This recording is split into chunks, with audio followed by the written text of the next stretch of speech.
corteza, vean aquí. La corteza. Una medida contienen estructuras que vamos a ir estudiando poco a poco. Esta corteza, y también tenemos las columnas de Bertin, que son estas zonas de corteza que están entre pirámide y pirámide de Malpighi. Con respecto a estas estructuras que vamos a encontrar, aparte del intersticio, tenemos pues a los glomérulos que están en esta corteza, vean ustedes, o sea, glomérulo, todos los glomérulos.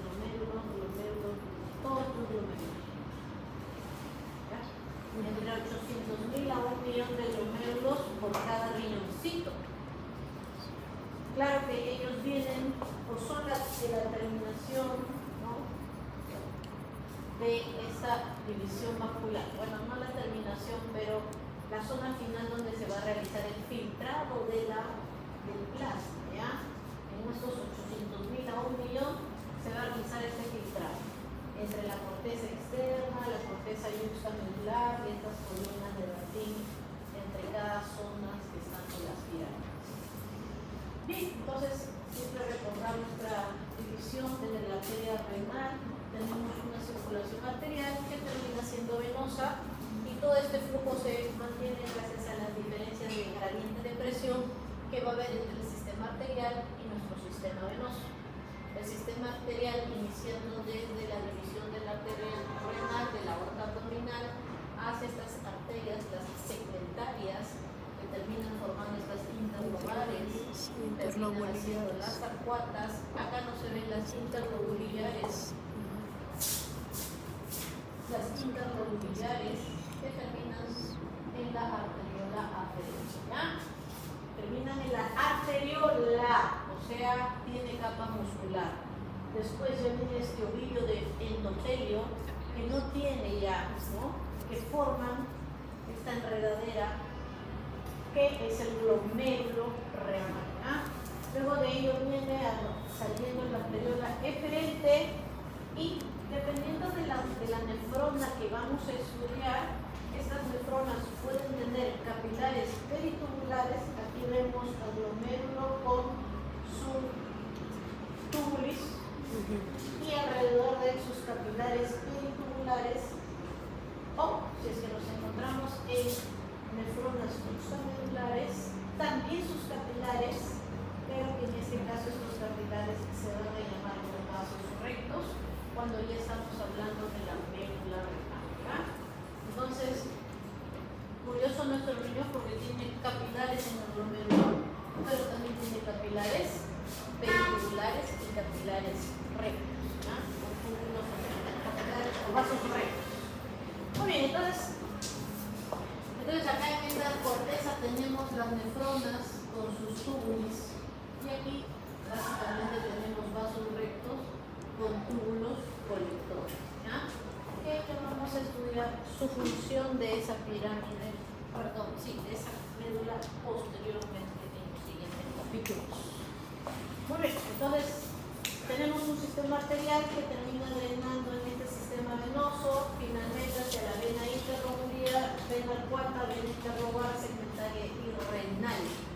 Y termina saliendo, ingresa con una presión promedio de 100 milímetros de mercurio y termina saliendo hacia la vena, quien ofrece una resistencia de 4, una presión de 4 milímetros de mercurio. ¿Ya? Como vemos en esta imagen, vean cómo es que la presión de los vasos va descendiendo conforme vamos avanzando en la vasculatura arteriovenosa, ¿ya? Desde una presión promedio de la renal que está a 100 milímetros de mercurio, llegando hasta la arteriola aferente a un promedio de 85 milímetros de mercurio, viene la presión dentro de este capilar glomerular de 60 milímetros de mercurio, que es la que va a generar allí, dentro de estos vasos, de estos endotelios, esa fuerza de presión de filtrado o de presión hidrostática a nivel de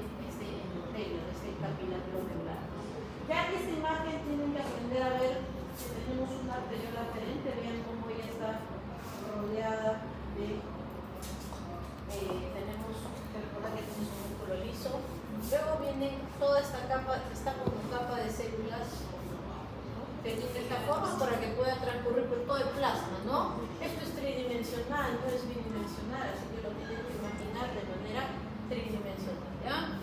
Y ella está formada, esta zona glomerular del endotelio, de la membrana basal que recubre ese endotelio, y vaya observando este endotelio especial que es fenestrado como una coladera, ¿no? Y alrededor de la membrana basal estas células que son los podocitos y que forman pues la capa visceral de esta cápsula de Bowman, que es la primera porción que va a recibir todo el filtrado de esos glomérulos renales, y la capa visceral es la periferia, ¿ya? Entonces eso es para el inicio del estudio del filtrado glomerular. Esos capilares glomerulares, mira, tienen ese promedio, 60 milímetros de mercurio. Vamos a ver que la filtración de los riñones son un filtrado muy eficaz y muy rápido, a diferencia de otros órganos, ¿ya? La presión hidrostática, vean aquí a nivel renal, ¿no? 100 milímetros, casi la sistémica, y va a ir descendiendo conforme vamos avanzando hasta la vena renal, ¿no? Que es un término 4. Y vean que a nivel de la arteriola aferente, dijimos que era un promedio de 80-85 y va descendiendo, ¿no? Para esta literatura un poco menos de 60, ponen acá promedio 50, y todo ello genera pues esta presión, genera ese filtrado. Vean cómo es que el plasma que llega, o la sangre que llega al endotelio, tiene que atravesar a esta célula endotelial. Vean sus fenestraciones, que obviamente son porciones donde no hay membrana citoplasmática, ¿no? Tenemos esta membrana basal que no es que sea pues continua, ella tiene espacios por donde pueden pasar los sólidos, ¿ya? Ya lo vamos a ver. Y el podocito, que a su vez tiene sus pedicelos, importantes estructuras que van a también influenciar en el no pasaje de las proteínas del plasma, ¿ya?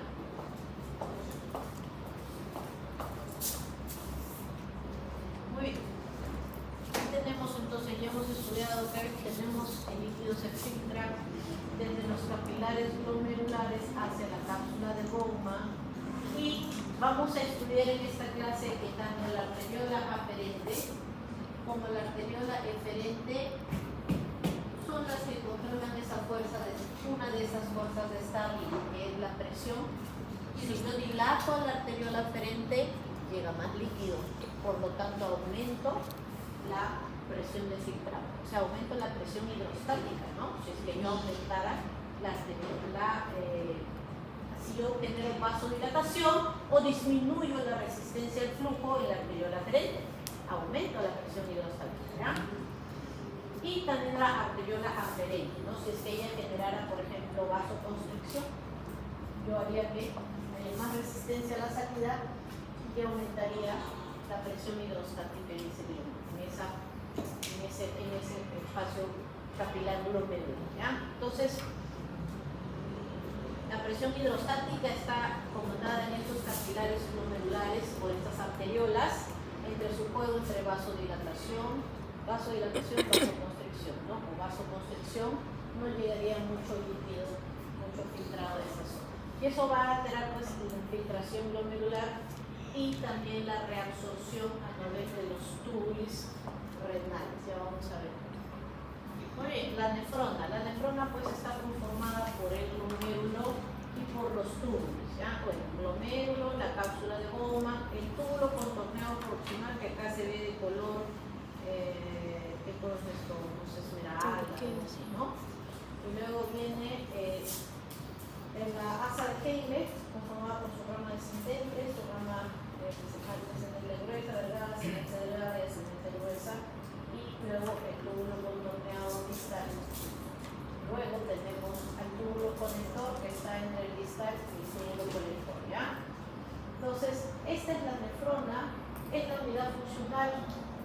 Ya dijimos las cantidades aproximadas que van a haber y que no se regeneran. Si yo por alguna enfermedad, hipertensión, infartos, la causa que fuera, toxicidad, pierdo estas nefronas, no se van a recuperar. Ya, así como los miocitos cuando se infartan no se recuperan, iguales para el riñón. La nefrona no se recupera, es la unidad funcional. ¿Ya? Y conforme vamos envejeciendo también vamos perdiendo esa cantidad de nefronas. Muy bien. Entonces, este líquido va a fluir pues desde aquí hasta esta zona del colector saliendo por la papila. ¿Ya?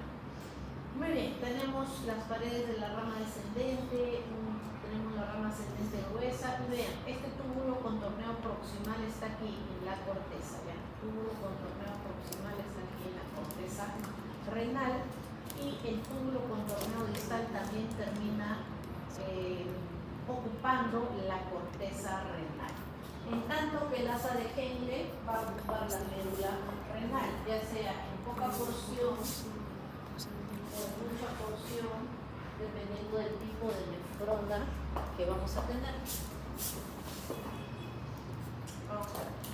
Con respecto a esta rama del asa de Henle, que ocupa la médula, hay una médula que es más externa y una médula que es más profunda, más interna. ¿Ya? Pero independientemente de eso, esta asa de Henle que está en la médula va a tener en la parte final ya, ¿no? En continuación con el túbulo contorneado distal, esta zona que es la mácula densa.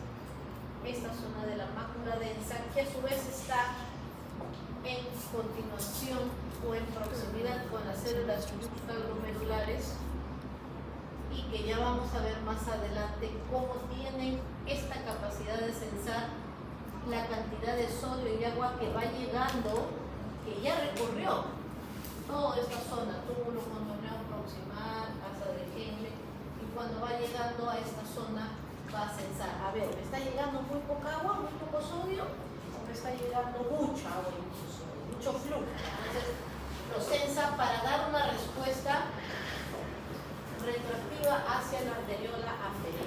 ¿Ya? Ya vamos a ver cómo. Esto se llama retroalimentación. ¿Ya? Tiene esa función.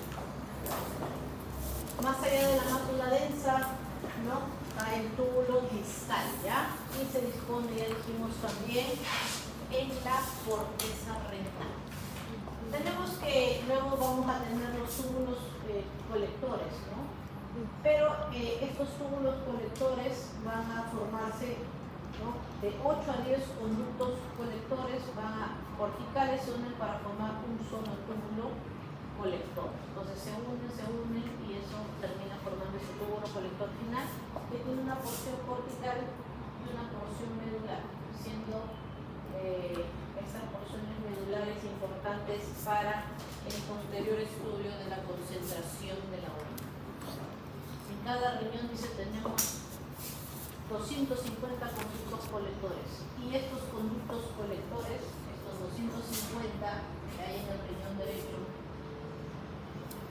dice que a él están llegando el filtrado de 4.000 nefronas respectivas.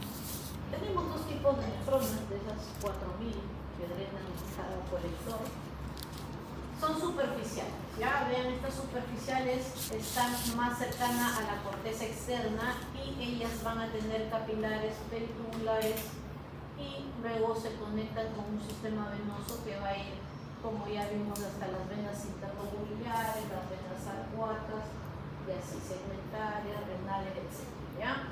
Y vean que tiene una pequeña penetrancia casi en la zona, solo en la zona más externa, estas nefronas corticales, ¿no? Vean. Y otra diferencia importante es que no van a tener estos vasos rectos que vemos aquí. ¿Ya? Estas nefronas corresponden casi hasta el 80%, ¿no? Del riñón, de las estructuras de nefronas en el riñón. Un 20 a un 30% ya corresponden a este tipo de nefronas, que son las juxtamedulares, ¿ya? Y que a diferencia de las otras, tiene sus capilares pediculares, pero se penetran bastante hasta la capa medular más interna, que es una zona muy osmolar, ya vamos a ver, y estos vasos rectos van a estar implicados en los sistemas contracorrientes de la concentración de la orina, ¿ya? Entonces, para eso sirven este 20%. Cuando necesitemos concentrar la orina, ellas van a ser las protagonistas de esta concentración, influenciadas pues por nuestra diurética y todos los mecanismos que seguramente ya vamos a estudiar en el próximo capítulo, así que no te lo pierdas. Saca tu canchita, saca tu vaso. Muy bien. Entonces, ahí está una imagen comparativa un poco más grande para que tú puedas ver esas diferencias de ambas formas, ¿ya? Sus capilares pediculares, sus drenajes venosos, y aquí también ve usted estas, mira el sentido de flujo de la orina, ¿no? En este sentido, como en una U, mientras que los vasos, el flujo va a ir en este sentido para los vasos rectos, por eso se llama el sistema contracorriente, que después vamos a estudiar, ¿ya? Listo. Vamos a ver. Filtrado, la formación de la orina. Entonces, esta orina que está acá, que termina saliendo al inodoro, espero que vaya a salir, no en la calle, por favor. Entonces, esta excreción de orina, ¿a qué se debe? Varios puntos. La filtración, cuando filtro, le resto lo que yo reabsorbo. Porque ya lo filtré ya, pero me lo vuelvo a traer hacia el mismo, se llama reabsorción. Menos lo que reabsorbo, le estoy quitando a la orina, lo que yo secreto del capilar pericular, porque yo ya pasé el glomérulo. Pero en este punto de aquí, a nivel de mis capilares periculares, ¿puedo secretar todavía sustancias? Sí, un medicamento, por ejemplo, la urea, por ejemplo. Entonces, secreto, más lo que secreto, entonces eso es, termina saliendo la orina. Entonces, la excreción es lo que filtro, menos lo que reabsorbo, más lo que secreto. Muy bien, entonces esos son los tres cosas que vamos a estudiar. Importante recalcar para toda su vida, porque esto no va a cambiar ni antes, ni ahora, ni después, porque así nos ha creado el Señor. De tal forma que vas a perder todo, lo vas a filtrar. Pero menos las proteínas. Y vamos a ver por qué propiedades físico-químicas, porque esto es una realidad, son moléculas que existen, pues no las podemos ver, pero ahí están existiendo, ¿ya?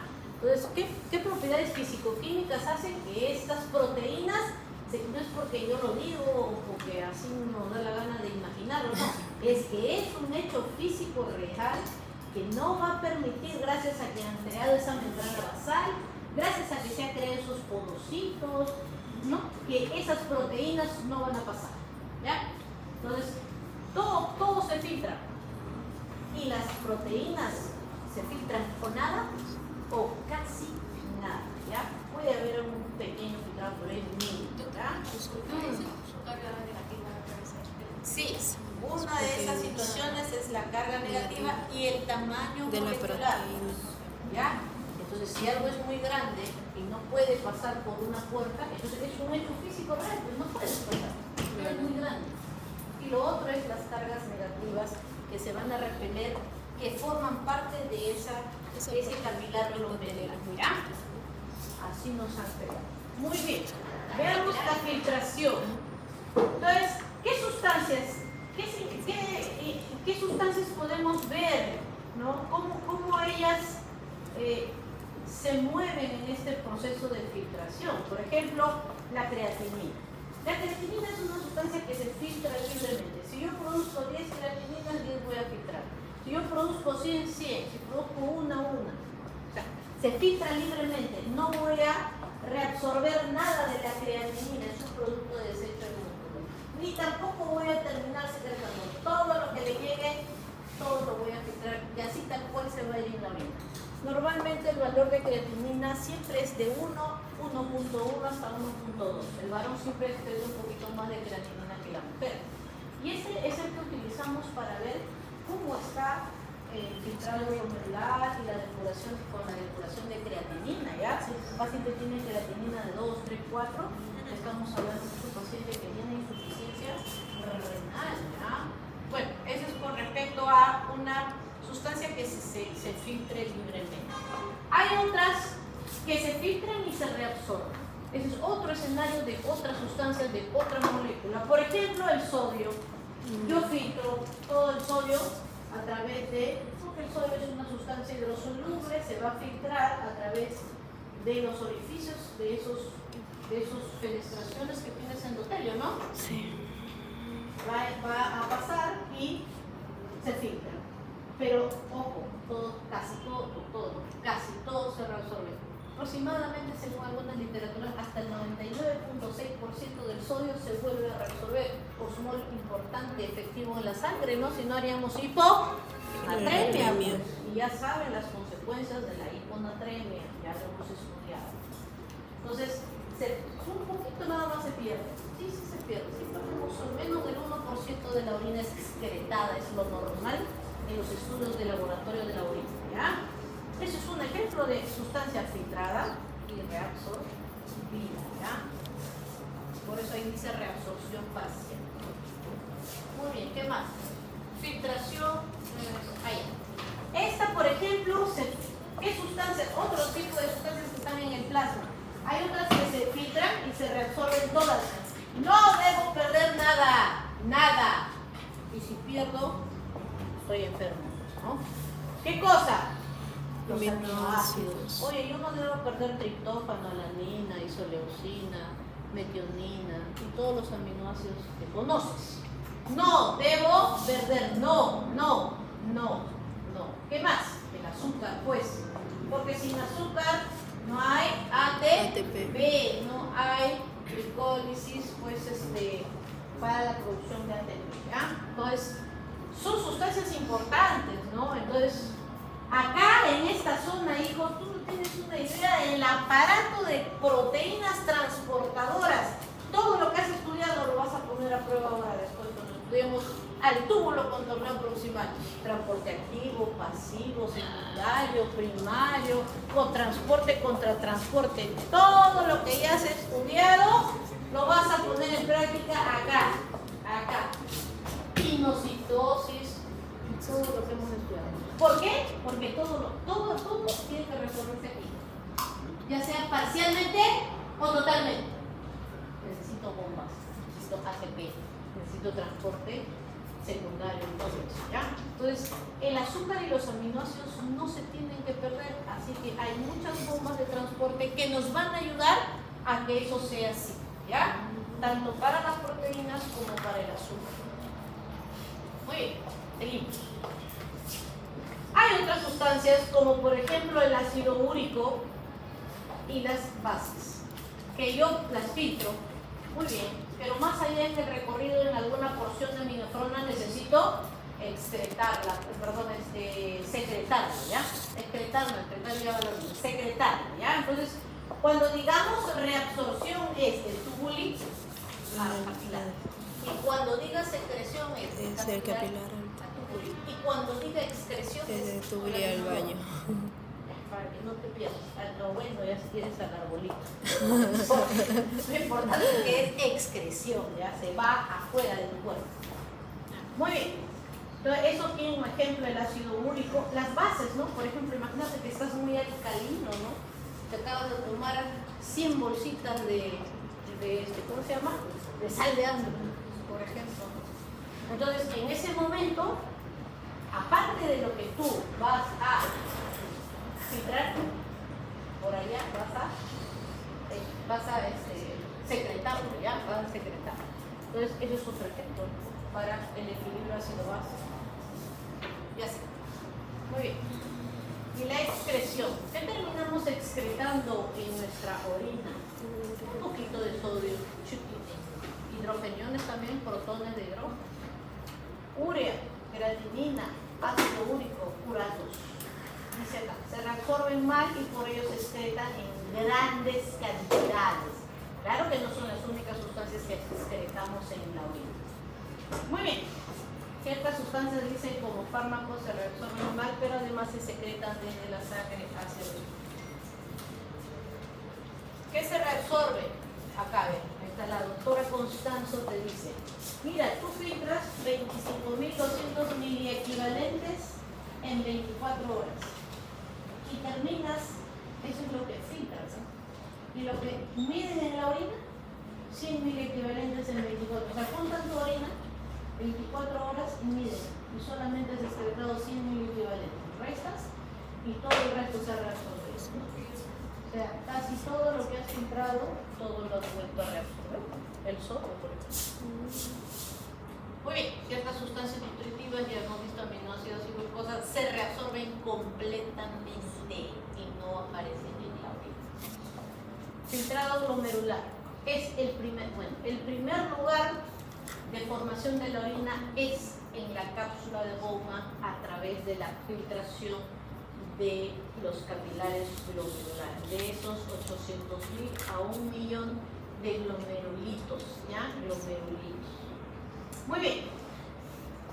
Esta filtración es de 180 litros al día. Se filtran 180 de ese flujo sanguíneo que llega, se filtran 180 litros al día. Y únicamente 1 litro se excreta, dice, en 24 horas. Vamos a ver. Composición de este filtrado. Entonces, acá está viniendo la sangre, por aquí, y a través de estas penetraciones, ¿no? Va a pasar de acá al espacio de Bowman. Carece, dice, de proteínas, ya lo hemos entendido, y además de restos celulares. Bueno, pues el glóbulo rojo es grande, aunque podemos perder podemos ver hasta 5 células por campo en la orina. Es normal, ¿ya? Glóbulos blancos también de 3 a 5, pero es lo mínimo, ¿ya? Y proteínas tampoco no perdemos por las sales y moléculas orgánicas que se filtran a este espacio son equivalentes a las del plasma. Dice que la mitad de calcio y ácidos grasos están unidos a proteínas. Si están unidas a proteínas, entonces dice que estas no se filtran, o sea, la mitad que está libre se filtra, pero la otra mitad no, porque se queda con las proteínas. Muy bien, ese filtrado glomerular, que es de 125 mililitros por minuto, representan solo el 20% del flujo plasmático que le llega al riñón. Muy bien, entonces, ¿quiénes determinan a este filtrado? O sea, lo que va a pasar a la cápsula de Bowman. Las fuerzas están, porque es un endotelio, y en el endotelio terminamos jugando en ese intercambio de fuerzas estables.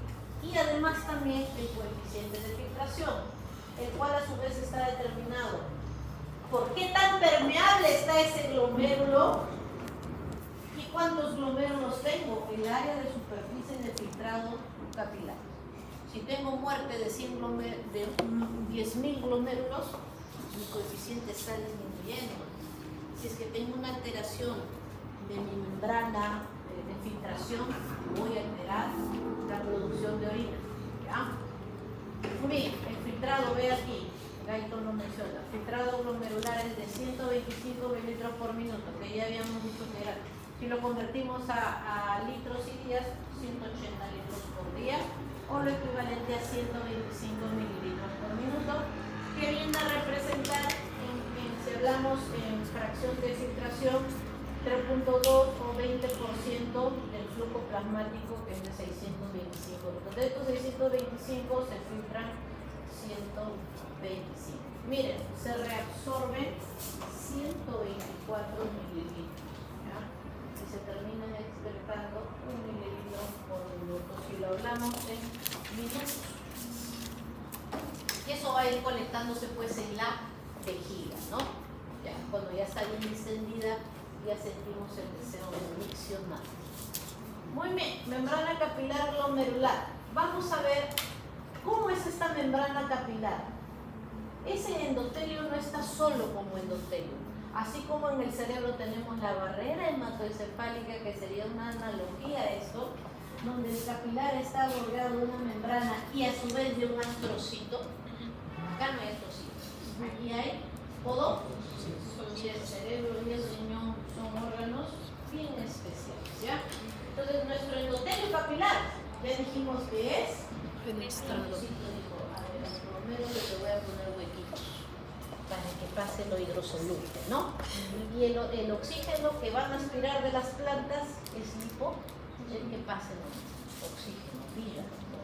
Muy bien, por acá también atravesará la glucosa, ¿no? Y así.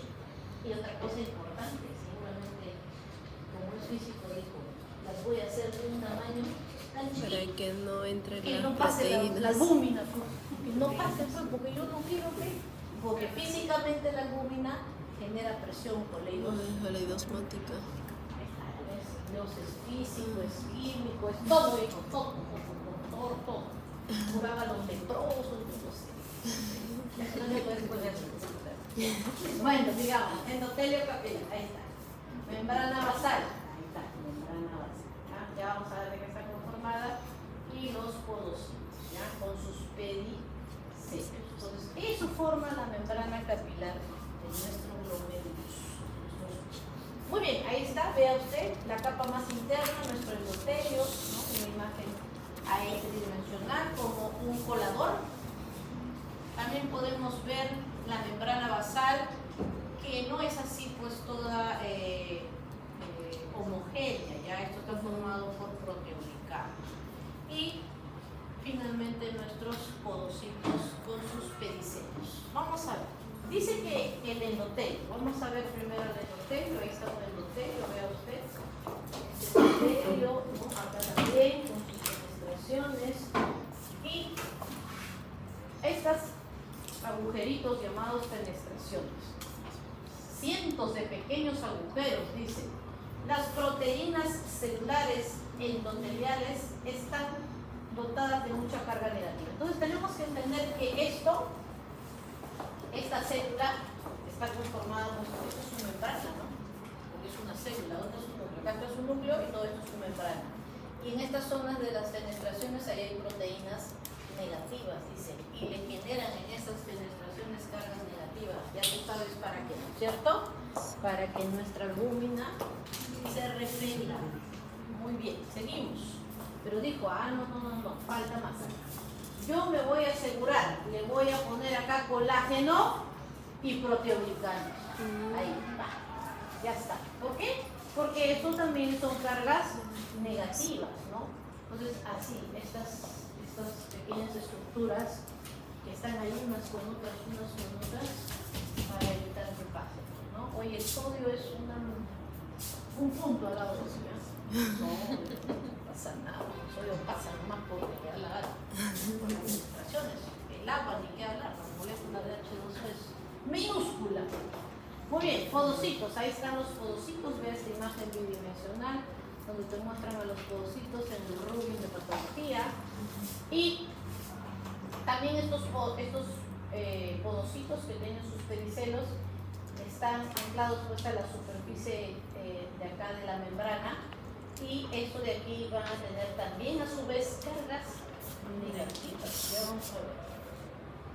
Vea usted en esta imagen cómo se muestran las prolongaciones de los podocitos, unas moléculas de nefrina en el intersticio, vean ahí, acá unidas a proteínas del citoesqueleto, ¿no? Filamentos de actina, podocina, y estos hacen que estén unidos y generan entre ellos una hendidura de filtración. ¿Cómo sería? No me crees, ahí está una fotografía. ¿De qué microscopio? Eso solamente hay en áreas de investigación, pues sí, eso cuesta demasiado dinero, ¿no? Pues en los laboratorios de investigación, ahí están esos microscopios gigantes electrónicos. Eso no lo puedes ver pues con tu microscopio óptico, ¿no? Entonces ahí ya sabes, los están separados, vean, esto sería ¿qué sería esto? Celular, endotelial, ¿eso qué sería? La membrana basal. La membrana basal, ya acá estarían los podocitos. y esas cargas que están aquí negativas. Pero también dice las células epiteliales que tienen cargas negativas, ¿ya? Epiteliales viscerales. Cargas negativas restringen de forma adicional la filtración. Ya está, entonces ahí están las tres formas de repeler a la proteína. Otra cosa es que el tamaño importa, ¿ya? A pesar de la elevada filtración, hemos dicho que hay una presión de filtración de 60 y vamos a ver que la filtración en el riñón es alta, muy alta. La barrera de filtración es selectiva, mira. El agua pasa como Pedro en su casa, por eso la ponen como 1. El sodio también, la glucosa también y la hemoglobina. La mioglobina tiene una masa molecular más grande, ya no se puede filtrar como el 100%, sino un 75%, un 25% no se filtra. Y mira las proteínas del plasma, como la albúmina, tienen un tamaño molecular de hasta 69.000. Así que o no se filtra ninguna o hasta 0.005. Y si así fuera, igual se reabsorbe en el túbulo contorneado próximo, ¿ya? Las moléculas grandes con cargas negativas se filtran con menor facilidad, ¿ya? Que las que tienen un tamaño pequeño y son positivas, ¿no? Entonces el sodio es chiquito y es carga positiva, o sea, pasa como Pedro en su casa. Así como cuando vas a la casa de tu amigo, oye amigo, detrás de la red. Oye, no seas así, puede ser perfecta, ¿sí? Ya está. El diámetro molecular, dice, de la proteína albúmina, en algunas literaturas dice 6, otras 7, por eso les importa los valores, pero generalmente dicen que es de 7, ¿ya? Mientras que los poros de estas zonas miden 8 nanómetros, ¿ya? Si lo quieres hablar como números ya más visibles, lo pasas a Armstrong, ¿no? Pero como porque también los libros dicen 80 Armstrong, y digo, doctora, yo he leído que es de 80. ¿80? De un alumno 80, digo, pero lo habrán convertido, pues hijo. Y ya estuve buscando 80 Armstrong. Después dice, no, la otra dijo 8, pero es que ve la medida. Entonces me lo veo decir 1 centímetro que milímetros, ¿no? Ya. Entonces, vean, está casi que del mismo tamaño, ¿no? Casi, pero es un poquito menor. Pero bueno, que su tamaño, por eso es que algunas podrían pasar. Pero más la carga negativa ya se refleja. La albúmina no se filtra por su carga negativa y repulsión electrostática, ¿no? Entonces acá tienen, vean, la fenestración, acá tienen sus ácidos hialurónicos, sus colágenos, ¿no? Y es difícil porque atraviesen, ¿no? Se atraviesen cargas negativas. Bueno, acá es un ejemplo que ha atravesado, pero lo que quería que veas es esto, ¿no? Que estas son estas son las albúminas, que difícilmente pueden pasar de acá para acá por esto, por el tamaño y por la carga negativa, ¿ya? Entonces, todo eso es lo que hace que la presión oncótica se mantenga. Muy bien, mira, acá te pongo un ejemplo, así como la imagen anterior del Ruby. Existe una enfermedad, que es una enfermedad de niños, ¿ya? Que se llama la enfermedad de cambios mínimos. Es una glomerulopatía. Esta enfermedad tiene una característica, se llama de cambios mínimos porque cuando lo miran al microscopio óptico, la nefrona, el glomérulo, todo se ve igual, así como te han enseñado en histología, y dicen, oye, pero ¿por qué esta paciente pierde proteínas si su glomérulo es normal? No veo ningún daño, ninguna... Pero cuando ya lo miran al microscopio electrónico, ha perdido todos los pedicelos. Esta pérdida de pedicelos va a generar pérdidas. Mira qué tan importante es esta estructura para esa membrana glomerular. Estos pacientes con una enfermedad que se llama de cambios mínimos van a generar un síndrome, que es el síndrome nefrótico. Estos pacientes tienen albuminuria, no debemos perder albúmina en la vida. Y así como cuando bates tu clara de huevo y es espumosa. La orina de estos pacientes es espumosa. El diabético que pierda albúmina por destrucción también de la membrana, orina con espuma, ¿ya?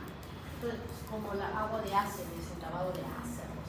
Bien, entonces el síndrome viral, entonces te muestro aquí la importancia de lo que estás estudiando. Es una realidad. Albuminuria en la orina con hipoalbuminemia en la sangre. Si no tengo albúmina porque la pierdo por la orina, entonces tengo disminución de la presión oncótica, y cuando el agua llegue al endotelio, las fuerzas de Starling van a estar alteradas y la sangre el plasma se va a extravasar. Y voy a perder líquido, va a haber translocación hacia del espacio intra al intersticio, disminución del volumen efectivo circulante.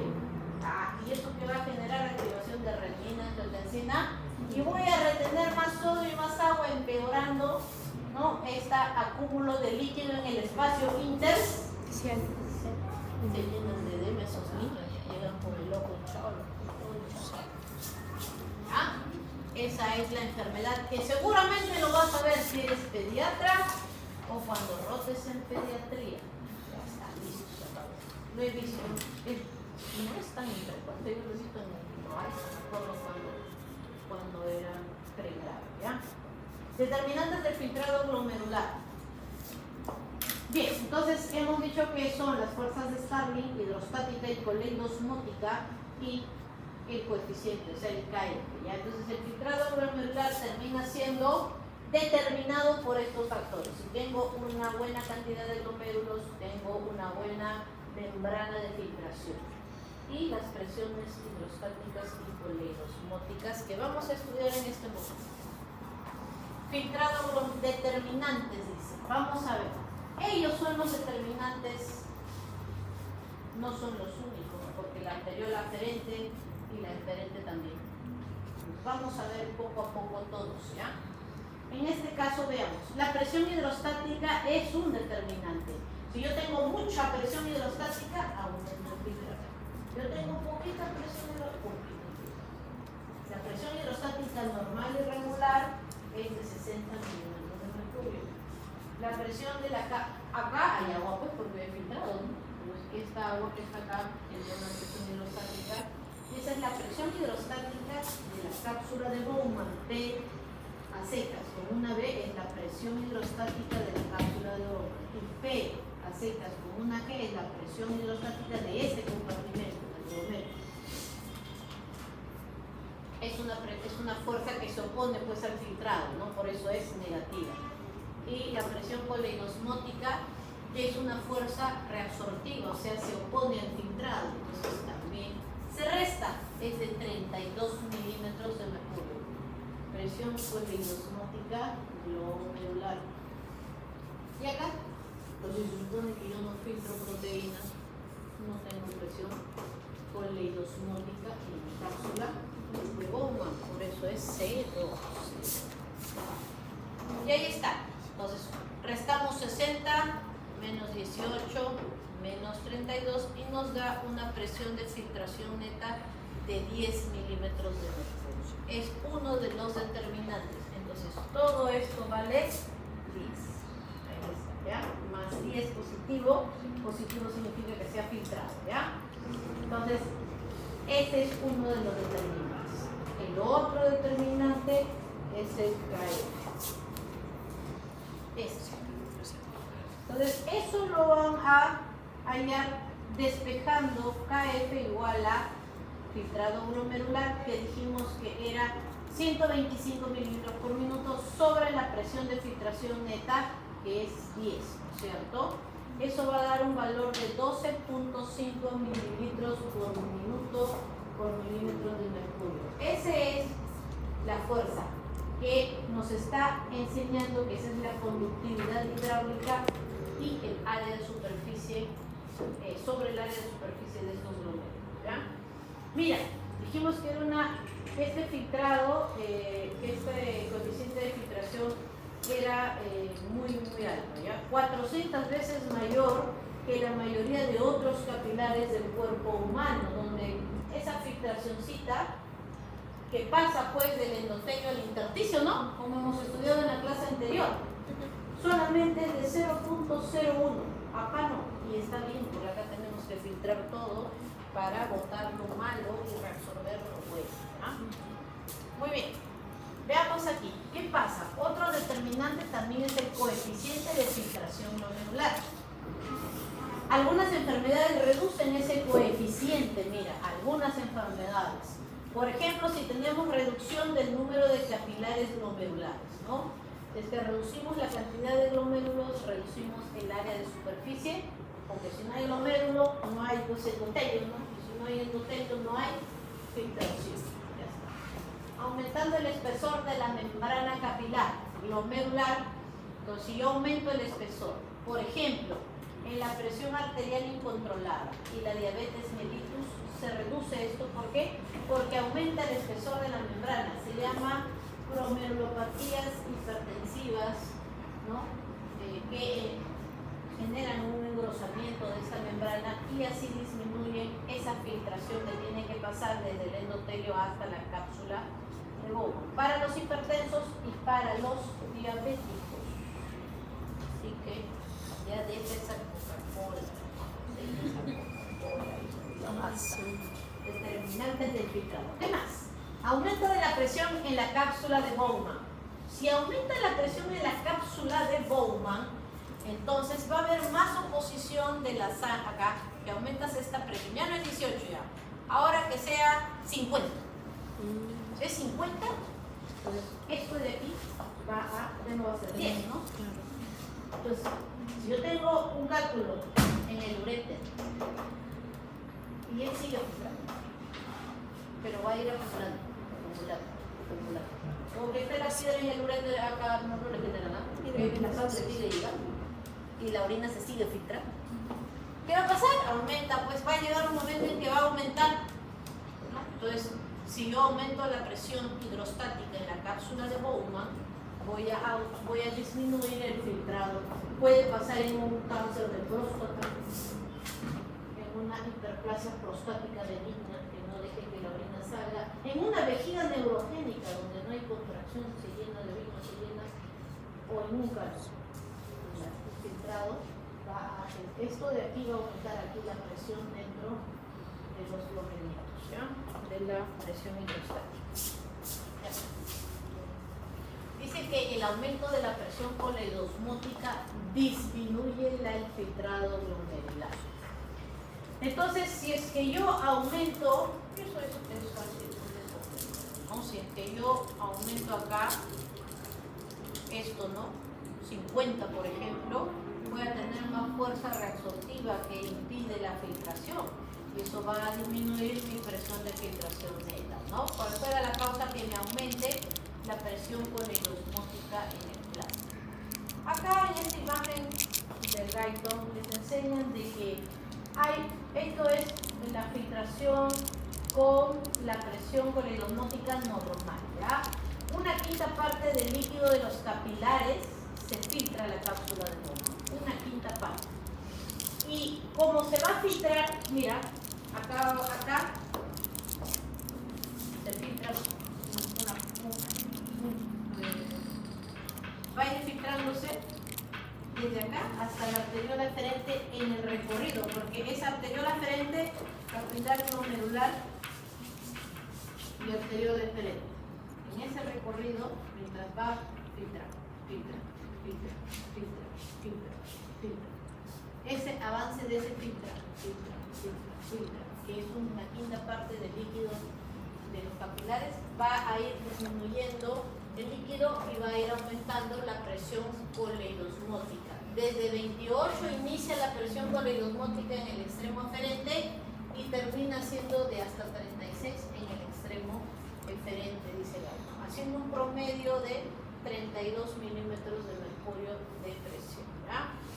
Eso es lo que sucede de manera normal. Ahora, entonces si yo aumento mucho la filtración, demasiada filtración, eso también va a hacer que haya mucho filtrado en la cápsula de Bowman y aumente eso la presión coleidosmótica dentro de ese capilar, ¿ya? Y si más bien disminuye la fracción y hay mucho volumen de agua, también disminuye, no hay mucha presión coleidosmótica, ¿no? Entonces esa es la consecuencia.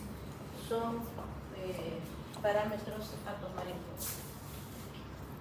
Determinantes. Ahora, el aumento de la presión hidrostática aumenta el filtrado glomerular. Entonces, nosotros tenemos mecanismos que van a mantener el flujo entre 80 y 70 de presión arterial. ¿Qué pasa? De que en la presión hidrostática, que es una fuerza de Starling, comanda también el filtrado. Entonces, si yo hago que aumente acá la presión, va a aumentar el filtrado, y si yo disminuyo la presión, disminuyo el filtrado. Eso está influenciado por varias cositas. Por ejemplo, la presión arterial. Si me aumenta la presión arterial, va a venir más flujo, ¿ya? Claro que eso no va a suceder porque el riñón tiene sus mecanismos de autorregulación que ya hemos estudiado, como por ejemplo el riñón, porque ni el riñón ni el cerebro quieren que les llegue más de lo que necesitan, ni quieren que les llegue menos de lo que solo lo que es, ¿ya? Si él necesita 1100 mililitros por minuto, el cerebro necesita 700 mililitros, es lo que tiene que ser.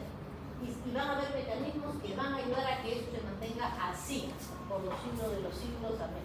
Ya está listo. Entonces, que aumenta la presión y sobrepasa pues los mecanismos de regulación, va a haber aumento de la filtración. Y si baja la presión de tal forma que supera su mecanismo de compensación, va a haber disminución de la filtración glomerular. ¿Qué más? ¿Cómo más se controla la presión hidrostática? Con la arteriola aferente y la eferente. Si hay vasodilatación, aumenta el filtrado. Y si hay vasoconstricción, disminuye el filtrado. Oye, no hay que ser Einstein, ¿no? Por favor, no hay que ser Einstein. Seguimos. Determinantes del filtrado glomerular. La arteriola aferente. Les he mandado un link con esta, porque acá, por ejemplo, en esta diapositiva le he grabado este título. Entonces, son cálculos mínimos que he hecho, porque la teoría que les he dejado base es la misma, ¿ya? Para que te guíes mejor, pues, cuando no estés perdido. ¿Qué habrá querido decir acá la doctora? No entiendo nada de lo que dice.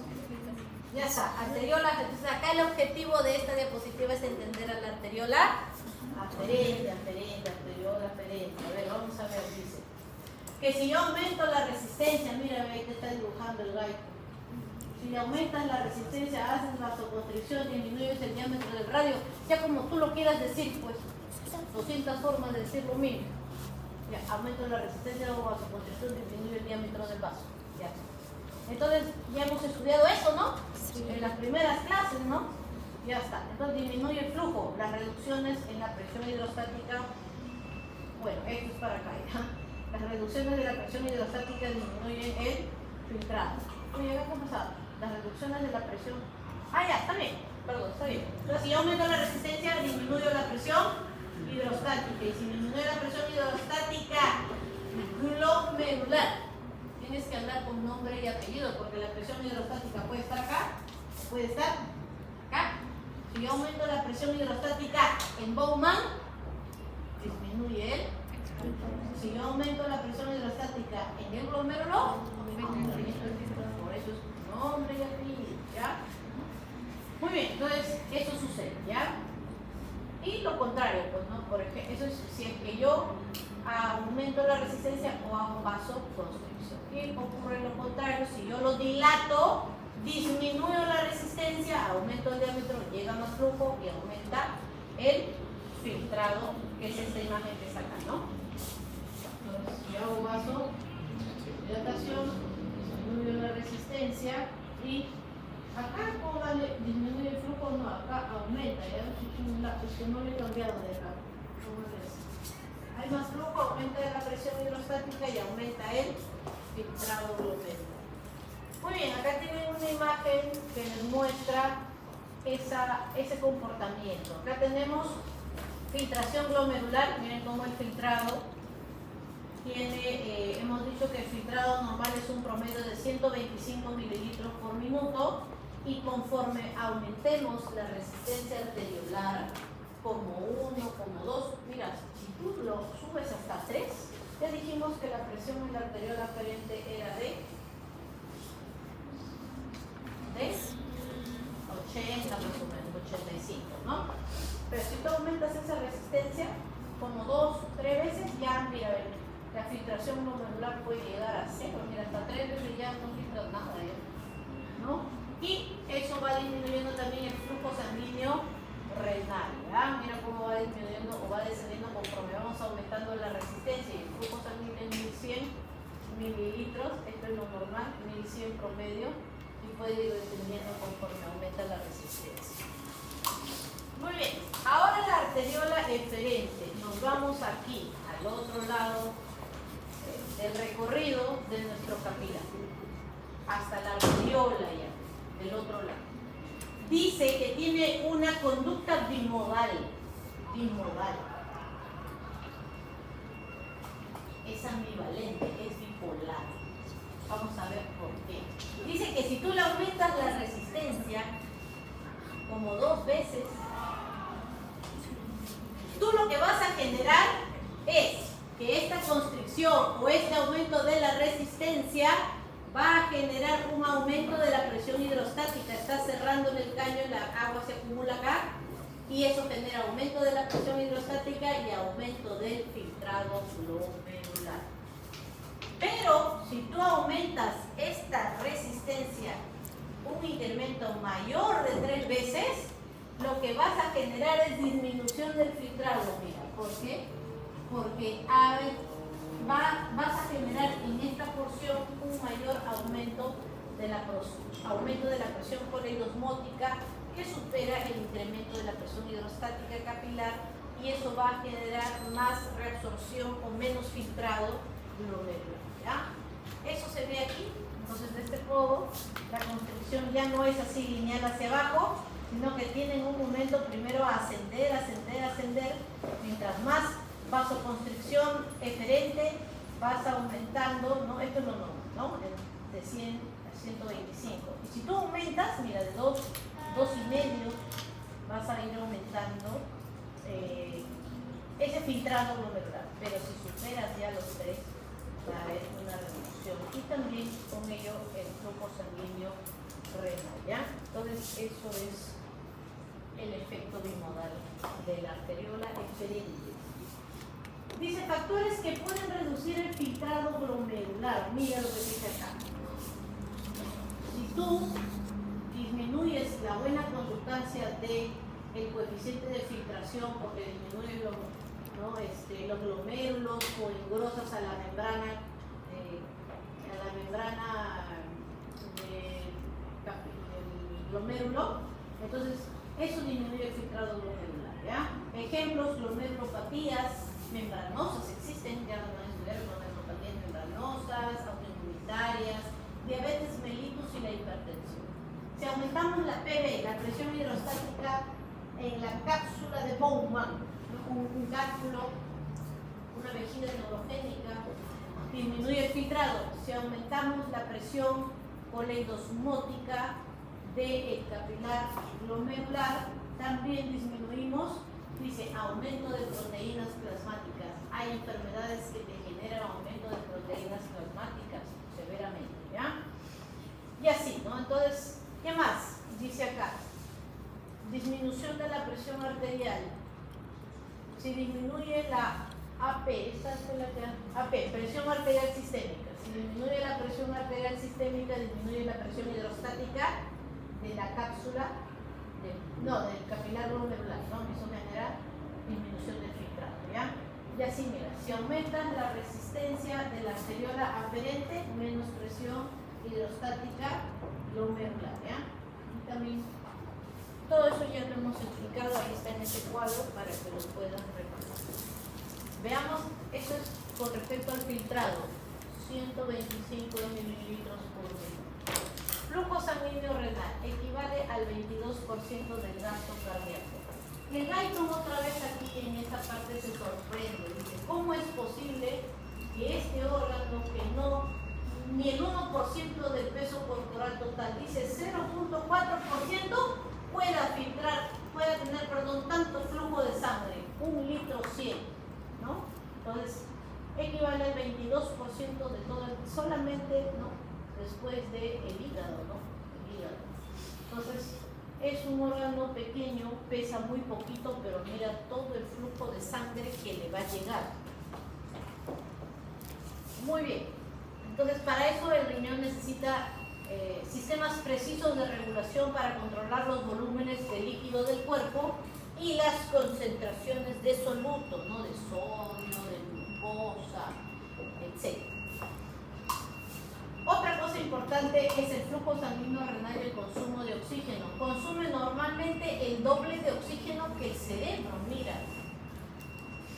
Pero tienen casi 7 veces más flujo sanguíneo. Entonces, claro, oye, ¿tú te imaginas la cantidad de oxígeno que necesitan esas bombas de ATPasas para resolver el sodio, para mover los aminoácidos a través de transportes activos como las transitosis, y en todas esas bombas que vamos a estudiar? Cualquier cantidad de bombas de ATP. Y esas bombas de ATP, pues el ATP no viene de la nada, no es el cambio de una molécula por otra, del oxígeno con azúcar convertido en ATP, ¿no? En el citoplasma de las células de esa nefrona y en la mitocondria, en las mitocondrias de las células de esos túbulos contorneados, ¿ya? Y de todas esas células que están ahí. Una gran fracción del oxígeno consumido por los riñones se relaciona con la elevada reabsorción de sodio. Este sodio que se reabsorbe en su 99 punto y tantos % va a utilizar cualquier cantidad de bombas de sodio, ATPasas, ¿no? Y las demás bombitas van a aprovechar esa bomba de sodio, ATPasas, para hacer transporte activo secundario y también reabsorber, por ejemplo, el azúcar, por dar un ejemplo. Muy bien, si el flujo renal y el filtrado se reducen y se filtra menos sodio, se reabsorbe menos sodio y se consume menos oxígeno. Entonces, el sodio es un determinante importante del consumo de oxígeno. Varía en proporción a la reabsorción tubular renal. Mientras más sodio yo reabsorba, más consumo de oxígeno voy a hacer. ¿Por qué? Porque uso más bombitas sodio, potasio, etc. Reabsorción de sodio, dice, de 5.000 equivalentes a 20.000 equivalentes. Si reabsorbo como 20.000 equivalentes por cada 100 gramos de tejido, puedo usar hasta 3 veces el consumo de oxígeno en este riñón. Importante entonces, si tú no tienes oxígeno porque tienes un shock, una hemorragia, no hay oxigenación, no vas a poder reabsorber el sodio. No lo vas a poder hacer. Insuficiencia renal. Determinantes del flujo es lo que le llega a través de la arteria renal, 80, es 100, menos la presión venosa renal 4, sobre la resistencia vascular renal total, ¿ya? Que es los techos vasculares que ya hemos mencionado. Entonces, todo esto genera el flujo de entrada y el flujo de salida en este sistema continuo de flujo. Ya hemos visto este flujo, presiones y resistencias vasculares para la renal, dice el Guyton 100, las interlobales, arciformes también ofrecen, arteriola aferente 85, capilares generan una presión de 60, ¿no? Que es la presión hidrostática que finalmente llega al glomérulo. La arteriola aferente 59, peritubular mira 18 y hasta la vena renal 4, ¿ya? Muy bien, dice que el flujo sanguíneo en estos vasos rectos solamente equivalen del 1 al 2% de todo el flujo sanguíneo. O sea, de los 1100, el 1% va para aquí. El resto, todo es aquí, ¿ya? Y esto de aquí es muy bajo pues, comparado con todo el flujo que le llega a la corteza renal, ¿ya? El flujo de la médula renal es básicamente para la concentración de la orina cuando sea necesario. Muy bien, control fisiológico del filtrado glomerular y el flujo sanguíneo renal. Ya hemos dicho que está determinada por las fuerzas de Starling, por la presión hidrostática, por la presión poliosmótica. También está determinada por la contracción o relajación de la arteriola aferente o la arteriola eferente, ¿ya? Y estas arterias no se contraen de la nada, pues hay sustancias que las van a contraer y hay sustancias que las van a dilatar. Esas sustancias pueden estar comandadas por el sistema nervioso simpático, adrenalina, noradrenalina, Hormonas como por ejemplo la angiotensina 2, autacoides, que son sustancias propias del mismo endotelio que van a ir a actuar a su músculo liso de la arteriola aferente, ¿no? O eferente. Y también por la retroalimentación. Mácula, vamos a ver entonces esa mácula inteligentemente puesta allí. Control fisiológico, dice.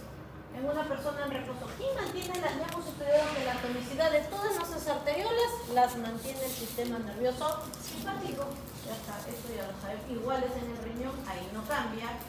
Dice que aumentos ligeros. Ahora, si es que esa tonicidad normal se elevara un poco debido a algún aumento del sistema más de lo que normalmente es, puede evocar un descenso en la excreción de sodio. Vamos a ver por qué. Va a haber vasoconstricción de la arteriola renal, ¿ya? Muy bien. Generalmente estos sistemas de simpático, o sea, adrenalina, se van a activar en casos muy moderados o extremos. Ya, por ejemplo, que tengas una hipotensión severa por una hemorragia, ¿no? O que tengas una diarrea de cólera ahí que... no de la cólera que dan, sino... La diarrea pues bacteriana, no humana, la diarrea humana no, esa es la diarrea de cólera bacteriana. Entonces, ahí te baja la presión, lo sensan los vasoreceptores y eso desencadena una respuesta simpática, ¿no? Va arriba al tronco cerebral, va a la médula, las astas laterales y cuácate. Liberación de adrenalina y noradrenalina, que va a ir a actuar sobre estas arteriolas para tratar de contener el volumen dentro de los vasos sanguíneos. Ahí nomás se activa el simpático, porque después él no tiene mucha influencia. Solo ahí, en vida o muerte. Adrenalina es vida o muerte, hijo, si no, infarto, el corazón es muy terrible, mucha vasoconstricción. Bien, la angiotensina 2 dice, contrae, ya, entonces los que sí tienen más influencia son las hormonitas y los autacoides, ¿ya? Y también la respuesta mioclónica. Ellos son los que van a generar estas respuestas de autorregulación del glomérulo. Dice arteriola aferente y arteriola eferente. Vean, el angiotensina 2 tiene receptores en este endotelio, ¿ya? Pero básicamente está presente en las arteriolas eferentes, ¿ya? En las arteriolas aferentes, acá, no, parecen estar relativamente protegidas, porque aquí más va a haber acción, por ejemplo, de óxido nítrico, vasodilatadores, ¿no? Entonces, si la angiotensina va a actuar en alguna de las arteriolas, lo va a hacer sobre la arteriola aferente, para defendernos, puede ser vasoconstricción y mantener un filtrado glomerular, ¿no? Porque tienes que filtrar, hijo, si no filtras, ¿qué pasa? Te quedas con el amonio, la urea, los tóxicos, ¿no? Tienes que filtrar la orina, si no la filtras, después encefalopatía urémica, encefalopatía, respiración vulvar, terrible, las encefalopatías urémicas, ¿ah? Se mete pues al cerebro la orina. Ya está. Entonces, esa es la arteriola eferente, ¿ya? Dice, ejemplo, durante una dieta baja en sodio con una presión renal reducida, se va a generar pues esta reacción de la angiotensina 2 a este nivel, ¿ya? Renina, angiotensina, la angiotensina 2. Ya en un momento vamos a hablar de la renina, pero por ahora mantén ese concepto de la angiotensina 2 en la arteriola aferente, ¿ya? En la aferente, lo que va a generar factores de protección, más bien acá nos convendría, o si es que necesitas hacer vasodilatación, vasodilatadores, óxido nítrico y prostaglandina, ya a nivel aferente. Muy bien, las arteriolas eferentes entonces, si disminuye la presión arterial, hay una pérdida de volumen, se reduce el filtrado y esto genera activación de la liberación de angiotensina 2. Muy bien, ayuda a reducir, ayuda a evitar que se reduzca esta presión hidrostática para mantener pues un filtrado, ¿ya? Eso ya lo hemos dicho. La reducción del flujo sanguíneo renal, ahora si hay vasoconstricción en la eferente por la angiotensina 2, se va a generar una disminución del flujo a través de tus capilares peritubulares, lo que a su vez aumenta la reabsorción de sodio y agua de acá para acá, para tratar de resolver esa sodio y agua hacia ese lado, ¿ya? ¿Qué más? La dice inhibidores de la enzima convertidora de angiotensina. Bueno, hay sustancias o medicamentos que inhiben a la convertidora de la angiotensina, renina, angiotensina, entonces, esto de acá, como los medicamentos que se dan a los pacientes hipertensos para tratar de mantener una presión baja, pues, ¿no? Para que no haya activación de aldosterona, para que no haya retención de sodio y agua, que empeora la situación de hipertensión del paciente como un círculo vicioso, se da. Esta inhibición de la enzima convertidora de angiotensina no va a generar la formación de angiotensina 2, ¿no? Si no hay angiotensina 2, la arteriola excelente no hace vasoconstricción, entonces disminuye los filtrados glomerulares, puede provocar disminución más de lo habitual, ¿ya? Si es que la presión se reduce por debajo de lo normal. Muy bien, una complicación importante de estos medicamentos para tratar a los hipertensos porque tienen una estenosis. Bueno, dentro de las causas de hipertensión arterial, una causa es la causa idiopática. No se sabe por qué le da, o sea, no se encuentra. Se sabe que son gordos, son sedentarios, tienen antecedentes familiares, raza negra y todos los factores que condicionan a que alguien sea hipertenso. Pero hay causas secundarias, es decir, causas objetivables. Que tengas una estenosis, que es la causa más frecuente de hipertensión arterial secundaria, o sea, no esencial, donde no hay una causa, sino causa reconocible la estenosis de la arteria renal, ¿ya? Entonces, se usa pues estos muñecas para tratar a estos pacientes estenosis de la arteria renal, que esto genera pues menos flujo, ¿no? Dice, con hipertensión debido a una estenosis, bloqueo parcial de la arteria renal. Es un descenso intenso de la filtración glomerular que puede en algunos casos provocar insuficiencia renal porque le llega poca sangre, encima la arteriola eferente no contrae, puede disminuir el filtrado y eso generar insuficiencia renal, ¿ya? Óxido nítrico derivado del endotelio reduce la resistencia. Bien, el óxido nítrico efectivamente está derivado del endotelio, es un autacoide que va a ir a trabajar en el músculo liso de la arteriola aferente. Por lo tanto, mira, lo dilata, ves acá, ¿no? Ves esta bolita así como dilatada. Lo reduce la resistencia vascular renal. Hay medicamentos que pueden bloquear este óxido nítrico, la formación de este óxido nítrico, y por consiguiente van a generar disminución del filtrado glomerular, ¿ya? En pacientes hipertensos o pacientes que tienen aterosclerosis. Los hipertensos tienen, ya luego vas a estudiar que los pacientes hipertensos generan daños de los vasos grandes y de los vasos pequeños. O sea, en la aorta y hasta las arteriolas. Y también en el capilar glomerular. O sea, la hipertensión daña todo. Todo el recorrido del árbol vascular. Claro que en las elásticas tiene un tipo de cambio, en las musculares tiene un tipo de cambio, y en el endotelio tiene otro tipo de cambio, como hace acúmulo de proteínas hialinas que reducen la luz del vaso, ¿no? Etc.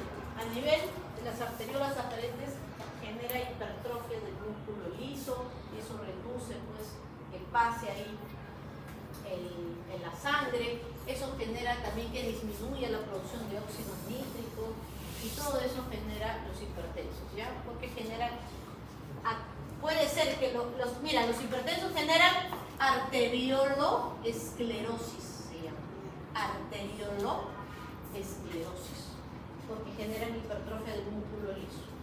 Y a veces les genera, es tanta la hipertrofia que necesita tanto oxígeno ese músculo que hacen necrosis de la médula.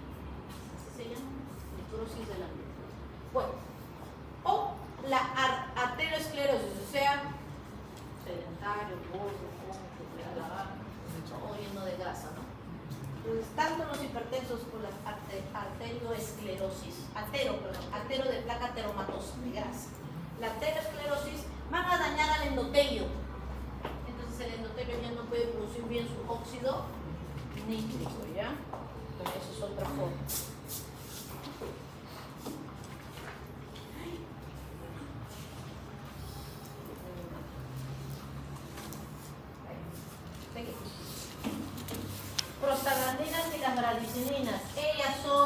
pues relajantes, ¿ya? Disminuyen la resistencia vascular y eso genera mejor filtrado o aumenta el filtrado glomerular. Cualquier sustancia o situación que disminuya las prostaglandinas y las gradiciminas va a generar todo lo contrario. Entonces, ¿ellas qué hacen? Amortiguan los efectos vasoconstrictores de los nervios simpáticos, que por ahí hay un aumento de la secreción simpática, ellos lo contrarrestan, ¿ya? Para tratar. Y estos son mecanismos solitos que hace tu riñón, uno le manda a hacer, solitos se autorregulan, ¿ya? Entonces se aumenta la presión. Por ejemplo, imagínate que tienes una cólera, así fuerte, todo el día estás con cólera. Entonces tu presión sube, pues, ¿no? De 100 a 120. ¿Vas a aumentar tu filtrado como vimos hace rato? No, porque van a haber mecanismos de distintos tipos, ¿no? Puede ser a través de prostaglandinas, a través de óxido nítrico, para tratar de mantener, hablé mal, cuando sube la presión tiene que haber vasoconstricción, ¿ya? Pero si hubiera alguna situación que baje la presión, entonces tienes que generar vasodilatación a través de las prostaglandinas y las gradiciminas, quienes a su vez también amortiguan los efectos vasoconstrictores de los nervios simpáticos, ¿ya? Porque hemos dicho que la tonicidad de la arteriola carente se mantiene por esos nervios simpáticos. Si yo necesito que vasodilate, ahí viene la prostaglandina. ¿Cómo podemos alterar esa prostaglandina? Sí, los antiinflamatorios, ibuprofeno, naproxeno, ketorolaco, ketoprofeno, diclofenaco, piridoxina, endobetacina, todos esos, ¿ya? Ácidos episalicílicos y la aspirina, ellos inhiben a la COX, ¿no es cierto? Y dentro de la formación de la prostaglandina necesitamos a la ciclooxigenación. Por eso que los pacientes renales no se les da, pues, con insuficiencia renal, no se les da AINE porque la excreción del AINE es menor y además generan más vasoconstricción y no queremos eso en los renales. Y si se les da es muy controlado, ¿ya? Y por eso también los frenos pueden generar daño renal. Hormonas y anticuerpos que influyen en el filtrado. Noradrenalina es un simpático mimético, adrenalina simpático mimético y la endotelina es un vasoconstrictor que disminuye el filtrado glomerular, ¿ya? Angiotensina 2 dijimos que actúa en la arteriola eferente, ¿ya?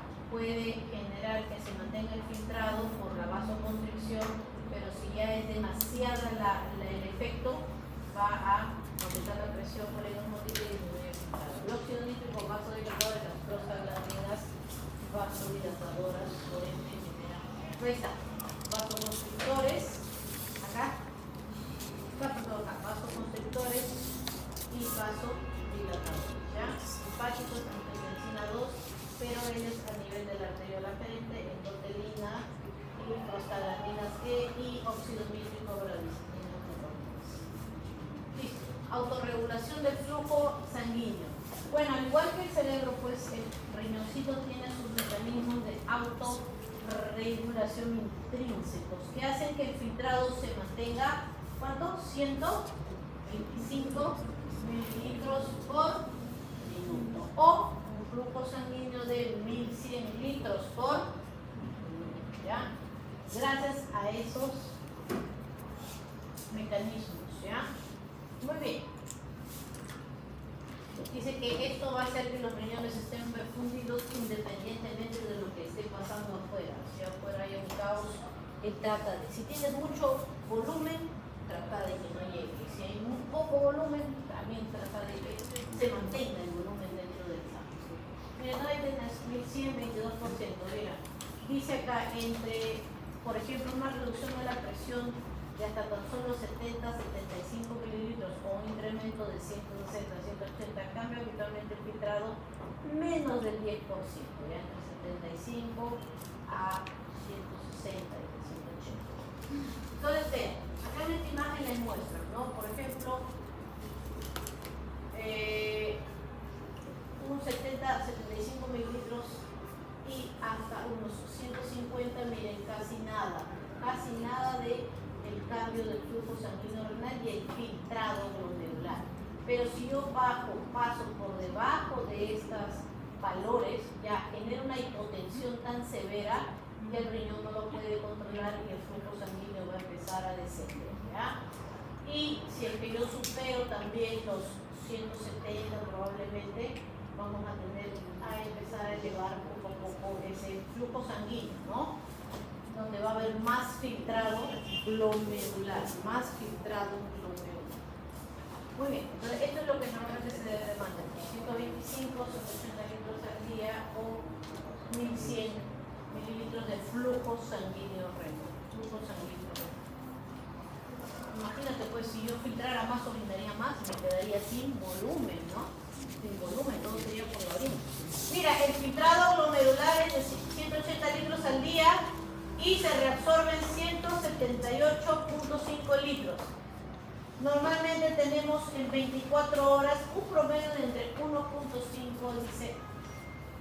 a 2 litros. Es el promedio en un día, en 24 horas lo que vas a orinar, ¿ya? Entonces, si tú juntaras tu orina desde hoy día a las 8 de la mañana hasta mañana a las 8 de la mañana, vas a llenar una botella de 1,5 litros hasta 2 litros en 24 horas, ¿ya? Si no hubiera esta autorregulación, dice, y te subiera la presión de 100 a 125, ¿correcto? Imagínate que por todas 24 horas tu presión estuviera, estás con cura, te han hecho renegar ya demasiado. Uy, cuando vengo manejando en la Panamericana, ya les contaba, que se me mete el chino, la combi, estoy estresada, llegaré viva con Continental. Llegaré, me van a descontar. Entonces, todo ese día ya, imagínate, todo hasta dormir estresada 24 horas. Todo con tal de llegar a darte su clase de fisiología. Entonces, si eso fuera así, si no hubiera autorregulación, tan solo subir la presión de 100 a 125 mililitros provocaría eso de allí un incremento del 25% del filtrado, o sea, de esto un 25%. Y yo de 180 litros al día, más bien formaría 225 litros al día. Entonces perdería esto, ya no 1.5, sino que aumentaría también mi pérdida, ¿no? Entonces mira cuánto puedes tú cambiar esta filtración, ¿no? Tan solo por el aumento de la presión, pero eso no sucede porque el riñón mantiene constante su filtrado, ¿ya? Muy bien, ¿qué más dice? Si la resorción tubular permanecería constante en este contexto, ¿no? O sea, se reabsorberían 178, el flujo de orina aumentaría a 46.5 y 30 veces, o sea, para 30 veces. ¿Te imaginas ir a orinar 46 días? ¿Pero sucede? No sucede, no sucede, ¿ya? Esto es la importancia, o sea, te ponen estos valores hipotéticos para que veas que es un reflejo importante de la autorregulación del riñón, ¿ya? Muy bien, mácula densa, dice. La mácula densa es otra forma de autorregulación del riñón. Bueno, ya. Entonces, la arteriola aferente y la eferente trabajan, pero luego el agua pasa, la orina pasa desde el túbulo contorneo proximal, viene por el asa descendente, asa ascendente y va llegando aquí, a la mácula densa, ¿ya? Estratégicamente puesta aquí, ¿no? Entonces, ella va a censar, ¿no? ¿Va a censar qué? Va a censar el sodio y el agua que están llegando a esa porción más distal del túbulo contorneado. Esta mácula densa, dice, son células epiteliales, ahí están, en una monocapa, y están en contacto estrecho con la arteriola aferente y la eferente.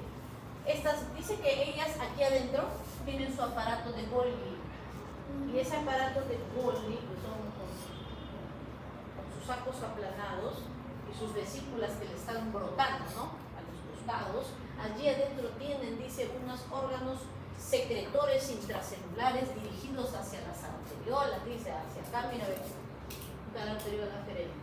Esta es la arteriola aferente.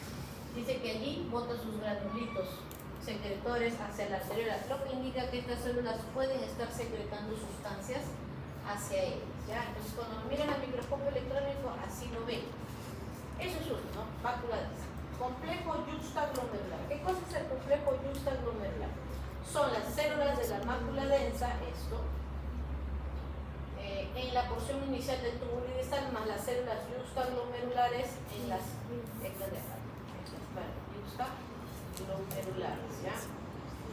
En las paredes de las arteriolas aferentes y eferentes. Entonces, esto es mácula densa y todo esto es aparato yuxtaglomerular.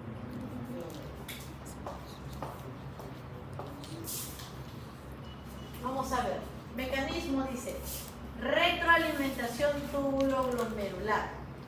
Entonces, imaginemos que esto es, creo que a veces les digo, imaginemos que este es las vías de transporte del Metropolitano.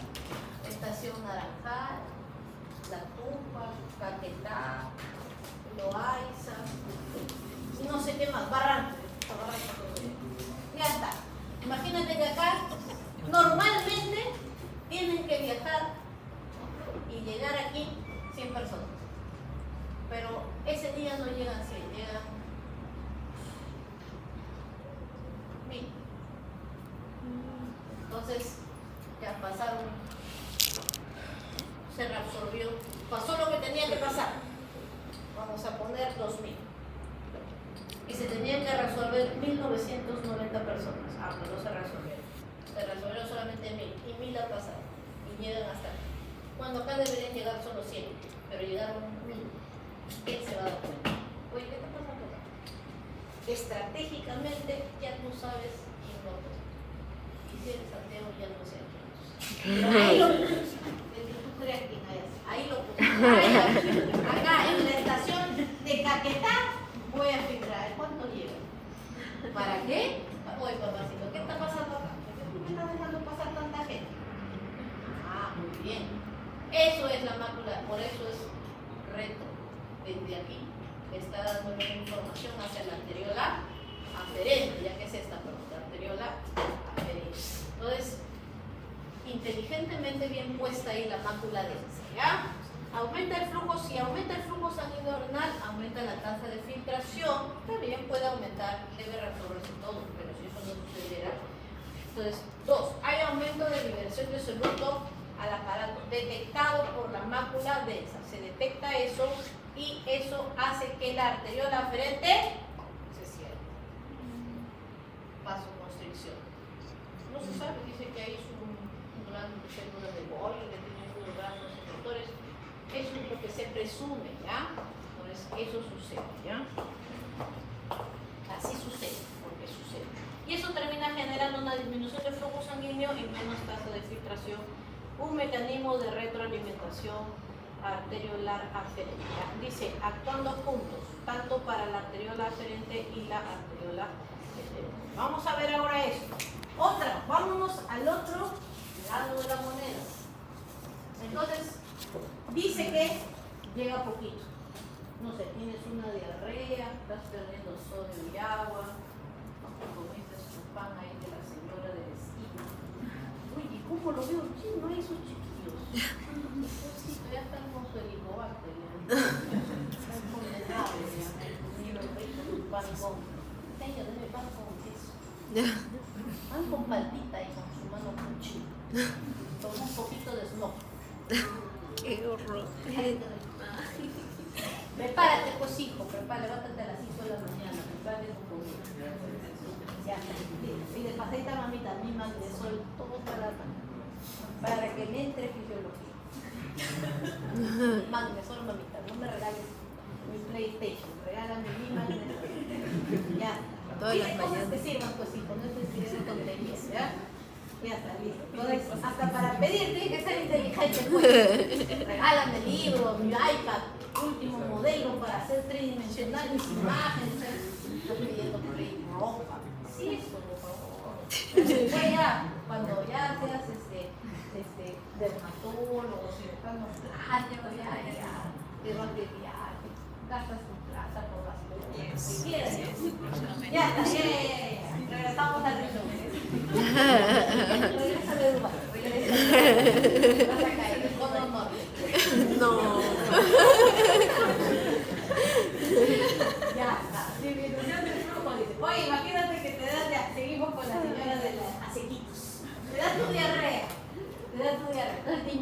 flujo hacia la arteriola aferente, hay disminución de sodio plasmático que va a ser sensado, mira aquí como de lo dibujó primariosamente por la mácula densa, y esto va a generar pues esto también va a generar una poca distensión, ¿no? Entonces va a haber liberación de estimulantes beta 1 hacia este sistema yuxtaglomerular, y allí es donde se va a generar lo otro opuesto, que es la formación de renina, angiotensina, aldosterona. Angiotensina, ya dijimos, vasoconstricción de la eferente. Y la aldosterona va a ir a actuar al túbulo distal, o sea, después de la mácula, para reabsorber sodio. ¿A dónde? Al capilar peri.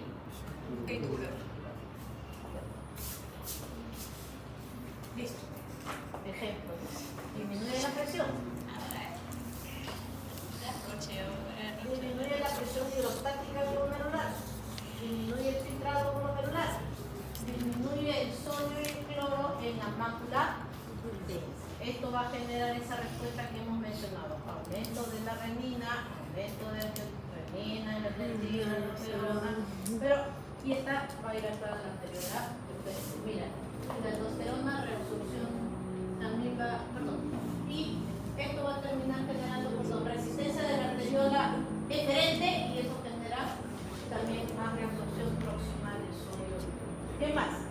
Disminuye la resistencia arteriolar aferente, claro, para que le llegue, para que le llegue más filtrado glomerular, ¿ya? Todo eso es la respuesta normal. Autorregulación miógena, dice. Te sube la presión, te dieron una cólera bien cólera, entonces te sube la presión, 200 de presión. ¿Cuál es un paciente? Pues hipertenso, ¿no? Los hipertensos manejan, y no controlado, obviamente. Es un paciente hipertenso que no toma pastillas, o es un paciente hipertenso que él no sabe que es hipertenso, porque la mayoría de hipertensiones arteriales son asintomáticas, y por eso uno debe ir a hacer su chequeo preventivo, así como la gastritis es asintomática en la mayoría de seres humanos, ¿no? Igual es la hipertensión, es la enfermedad silenciosa. Ya cuando las presiones están muy descontroladas, ya te da lo hemorrágico, ya te da tu infarto de corazón. Entonces, imaginemos que esta persona, pero esto es más que todo de subidas pues bruscas, porque sube mucho la presión, entonces va a haber un aumento de la tensión y va a haber una contracción del músculo vascular automático, como vimos, por ingreso de calcio, ¿ya? Entonces, el estiramiento permite un mayor movimiento de iones calcio desde el líquido extracelular, o sea, desde acá, hacia las células, lo que provoca su contracción, ¿ya? Aumento de la resistencia y disminución del flujo. Y eso es un mecanismo de autorregulación. Muy bien, dice, aumenta el otro, dice, las proteínas, dice, ingesta elevada de proteínas. La glucosa lo vamos a ver en otra clase posterior. Ahora solo voy a mencionar las proteínas, ¿ya? Porque si hay mucha glucosa en los diabéticos, ya vamos a estudiar que eso va a generar una diuresis osmótica. Pero ahorita no toquemos ese tema. Ingesta elevada de proteínas, ya está. Si te gusta comer tus 8 huevos diarios para tener mucho músculo, quiero ser fit, no fat, todas las cosas que existen ahora, entonces te comes tu carne, tu bife con tus huevos ancochados por 2 o 3 días y después sigues comiendo tu Coca-Cola con McDonald's. Porque lo que cuenta es la intención. Esos días al menos vas a tener una alta ingesta de proteínas, el lunes y el martes que inicias tu dieta. Después aumentan los aminoácidos filtrados. Eso de ahí, si tú tienes más aminoácidos, hemos dicho que se filtran 0.00 como 0.0005, ¿cierto? Si yo como más proteínas o más que se van a digerir y van a absorberse como aminoácidos, puedo filtrar un poco más. Ese aumento va a tener que reabsorberse en el túbulo contorneo proximal, porque los aminoácidos y la glucosa, todo lo que filtro, todo lo que tengo que reabsorber. Y eso va a implicar que yo utilice más reabsorción de sodio y agua para que jale también, porque hay picos de absorción de aminoácidos por sus propias proteínas o por transportes secundarios, ¿ya? Jalo más sodio para tratar de absorber más